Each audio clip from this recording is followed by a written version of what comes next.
My pranams to the revered monks on the podium here, and my namaskars and best wishes, good evening to all the devotees, the authorities, organizers of this event, the authorities of this wonderful temple here. I'm really glad to be here. Before I get into my subject, I just wanted to mention something which I remembered when I heard Swami Kripamanji speaking about women's education in India and the role that Sister Nivedita's school played in this. It's a silent revolution, really. I mean, এখন যদি আমরা দেখি আমাদের মায়েদের দিকে, if you just consider the condition of women today and the tremendous difference how your mothers lived and how your grandmothers lived in one generation, two generations, a silent revolution has occurred throughout the subcontinent. It's an amazing thing. From women not being allowed to go to school, to women being, as Maharaj was saying, in every sphere of endeavor, women shining and holding their own and leading, in fact. When Maharaj was speaking about that school, I just remembered something which I have not shared earlier, but for the first time in public, I'll tell you. Our president in the Vedanta Society of New York, Diane Crawford, she is English. 9 years ago, she told me once that, Swami, I have a letter from Swami Vivekananda. Personally, I've got it, she said.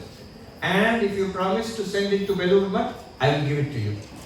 I said, yes, please share a letter from Swami Vivekananda. And so she shared. And what an amazing letter. It has been published in complete works, but the original is with her. And the letter is written by Swami Vivekananda in Belur Math. And it is written to Josephine MacLeod.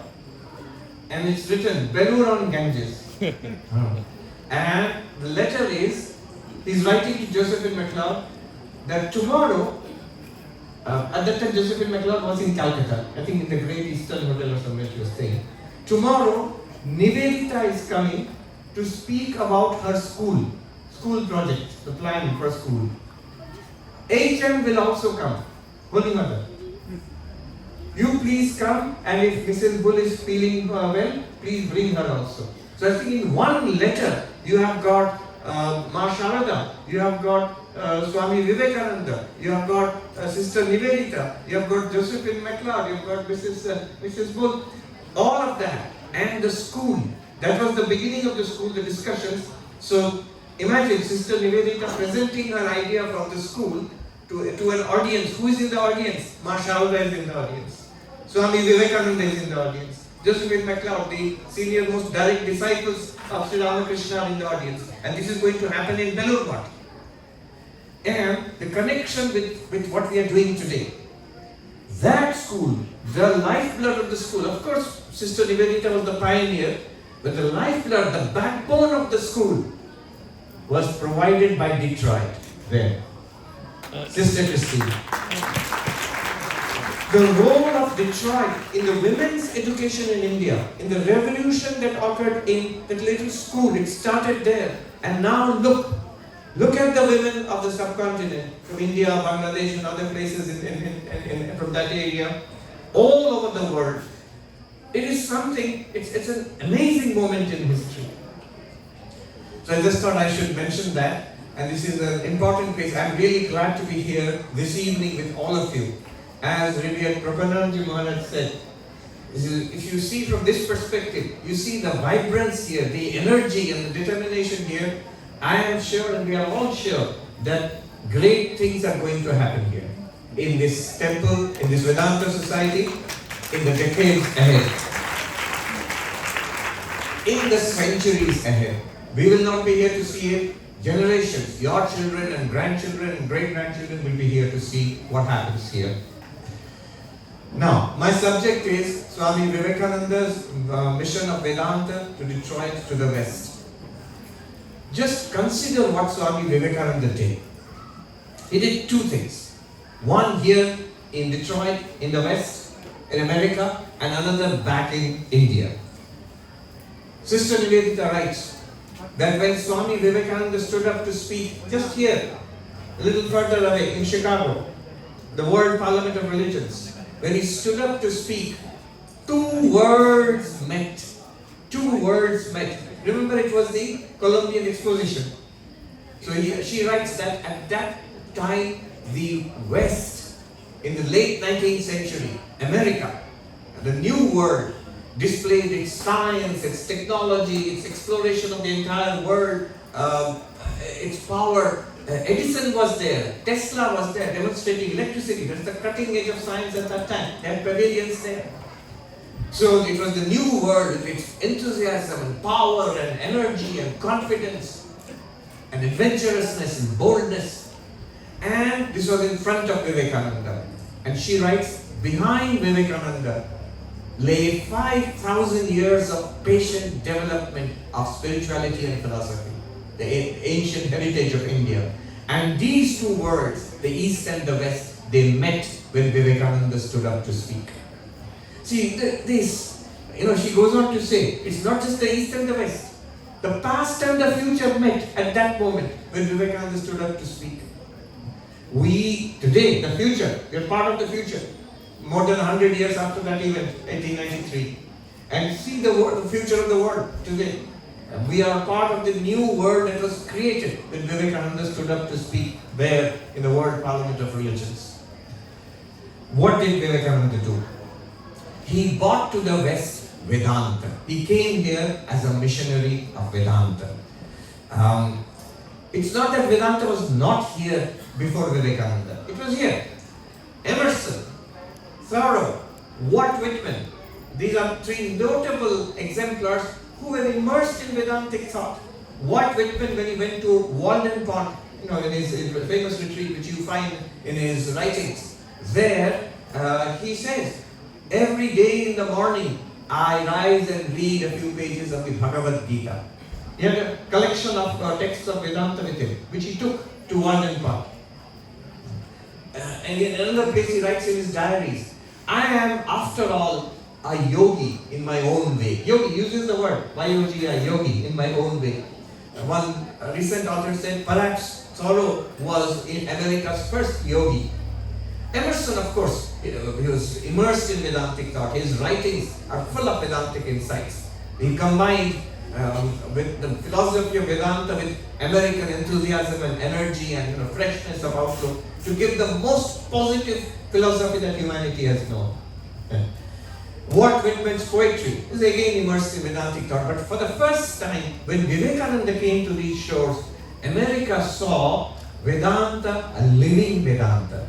Here was someone who had realized the truths of Vedanta, not just in lectures, not just in books, not just in texts, but in actual reality. Here's a person who had realized oneness with Brahman, for whom with limitless ocean of existence, consciousness and bliss, Satchidananda was a living reality.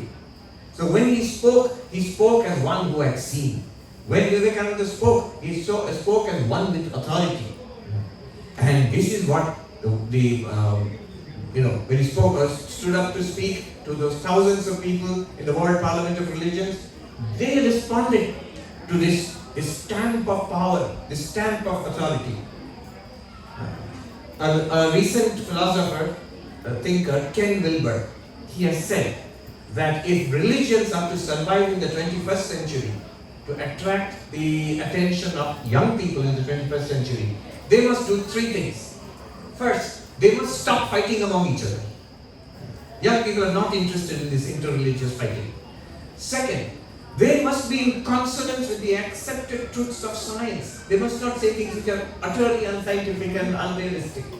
And third, religion should be in tune with, in accordance with the values of 21st century America. Values regarding race and gender and environment, ethics. So these three things are necessary if religions are to survive. And I was thinking, more than 100 years ago, Swami Vivekananda stood there in the Parliament of Religions and then later crisscrossed the country, traveling through Detroit especially many times, and gave America a spiritual philosophy which fulfills all three criteria. A thing which is a spiritual philosophy which is beyond religious strife. In the World Parliament of Religions, just imagine the date, September 11, 9/11. Just a few days ago it was 9/11 and I was in New York. See the significance of 9/11. Today, the world, New York and the world knows 9/11 as a day where religion was presented as a source of violence and destruction and fanaticism. In 1893, Swami Vivekananda spoke on 9/11 and warned of this danger and showed a view of religion, a spiritual philosophy which rises above, which enables us to go beyond religious hatred and intolerance. He said in his speech that not just religious tolerance, because when you tolerate something, there's a seed of intolerance already there. That I know I am right, I know you are wrong, but I'm just tolerating you. Somebody said at one time the doctrine of the church was, the Catholic Church, it was tolerance when there is no other option, intolerance otherwise. So now it is just the opposite. Vivekananda said not just tolerance but acceptance. And he says, I represent a religion, a philosophy, a spirituality which not only tolerates but accepts all the religions of the world as true. He says, I have not come here to convert Christians into Hindus. I do not want that a Christian should become a Hindu or a Hindu should become a Muslim or a Muslim should become a Buddhist. He says, God forbid. Then what do I want? I want that a Christian should be a better Christian, a Hindu should be a better Hindu, a Muslim should be a better Muslim, a Buddhist should be a better Buddhist. This idea that there is truth and the highest truth in every religion. Clearly, this was something that he got from Sri Ramakrishna, Jato Mat, Tato Pat. And he spread this. This was a fresh idea here. The idea before this was, if I am right, you are wrong. If I am right, then you are wrong. And two religious philosophies cannot be right at the same time. For the first time, Americans heard a universal teaching, a liberal teaching, that the truth is one, but the wise speak of it variously. Ekam sat vipra bahuda vadanti. A truth that had been given in India 5,000 years ago. A truth that became the core of Indian values, the core of Indian society, which led to tremendous development of philosophy and spirituality in India over the millennia. That was transferred to America over the spiritual bridge that Vivekananda built. Second, a scientific religion. In this day and age, the most educated people, it is not, as Americans would say, it is not cool to be religious. If you are spiritual or religious, it's not cool, especially if you follow a religion. Why not? Because it's not regarded as very rational, very logical, it's regarded as old and outdated, obsolete. Can one be spiritual and yet be entirely scientific, entirely rational? I can tell you one example, a recent experience that I had. A conference with some of the leading neuroscientists in the world. You all know the names, I cannot share the names here. I don't know if that will be appreciated. Leading quantum physicists of the world. The heads of AI research and quantum computing research in Google. Leading philosopher, analytic philosophy from NYU. And they gathered together. And I was there as the lone monk representing Vedanta. And the discussion, extraordinary discussion. And they were very interested in what Vedanta has to say about consciousness. If you look on YouTube right now, you know how many theories of consciousness are there? How many theories are floating around? If you look, if you search, 325 theories of consciousness. That means there is such a lack of understanding of what consciousness could be. So many views, so many theories. It's there on YouTube, you'll see 325 theories of consciousness. And there the discussion begins. The consciousness studies started not today, not in America, not now, but it started 5,000 years ago in India. It started in the texts called the Upanishads. And they say that one of the earliest and most sophisticated views of what consciousness is from Advaita Vedanta. We use the term from Advaita Vedanta. It is Vivekananda knew this. When he came here, he knew this. He knew this is an empirical age. It's not an age of doctrine. It's not an age of a text. There's a book and you have to believe in it. No. People in this age, 20th century, 21st century, will ask for proof. They will ask for experience. And Vivekananda speaks that language, which we can relate to today. See, the beautiful thing about Vivekananda's language. More than 100 years ago, he has said those things. But if you read it today, it sounds very fresh. It sounds very 21st century. And Vivekananda says that we need this Vedanta is the religion of the future because it alone satisfied all the religious doctrines and teachings, all the religious philosophies. It alone satisfies this demand for rationality. I remember reading a French philosopher, Luc Ferry. He says, I wish religion is true. If you ask me which word to use true, I would want religion to be true, but I cannot believe. In this world, post-religion, post-modernism, in this world, I cannot believe in religion, though I want it to be true. Now to such minds who wish that spirituality is true, who wish that there is an ultimate reality, who wish that there is a spiritual truth somewhere, how can you convince them that spirituality is real? It's rational. It's not uncool to believe in, it's very cool to believe in spirituality, to be spiritual.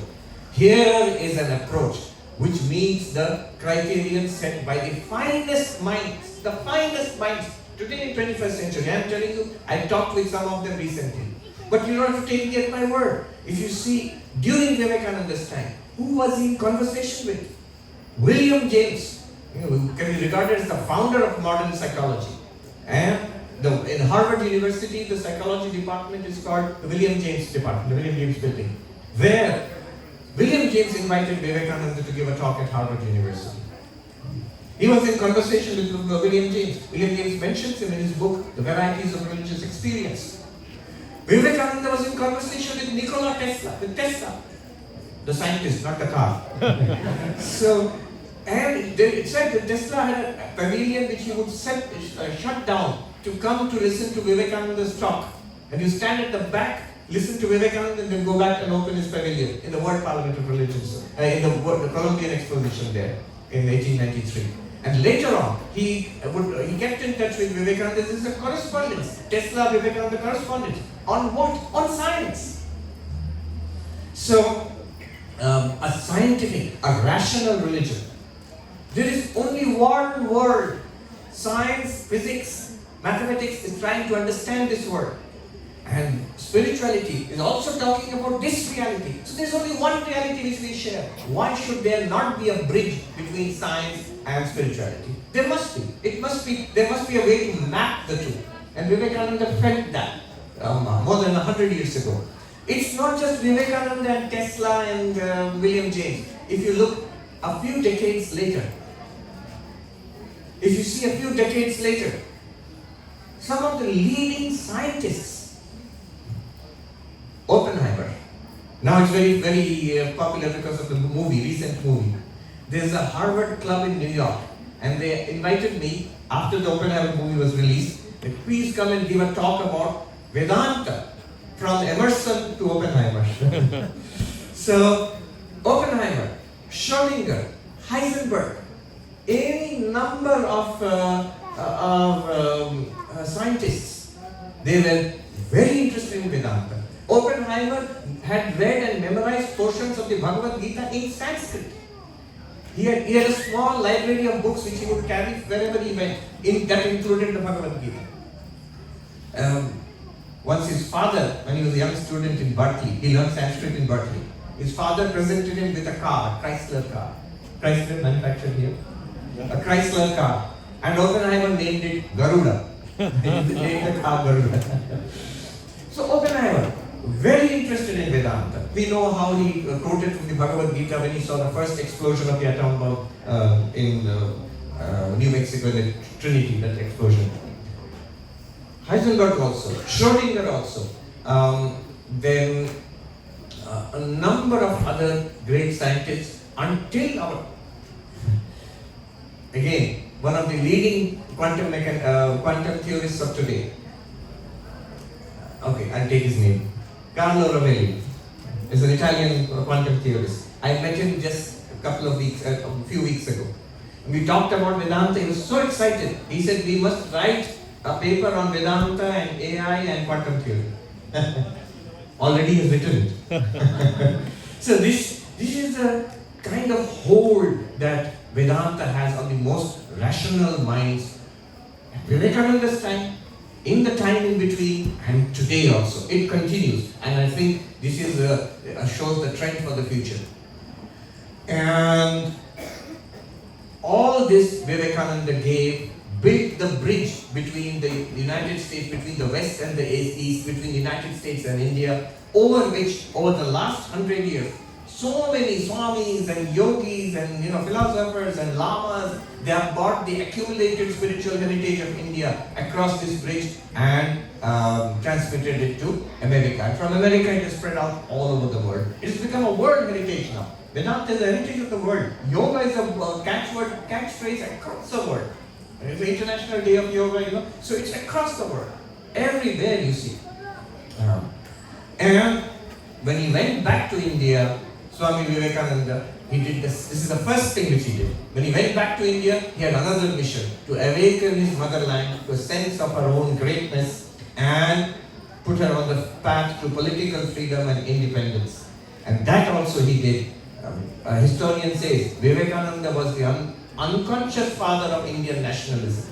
That before Vivekananda, the leaders of society would speak of themselves as Bengali, as Maharashtrian, as Tamilian.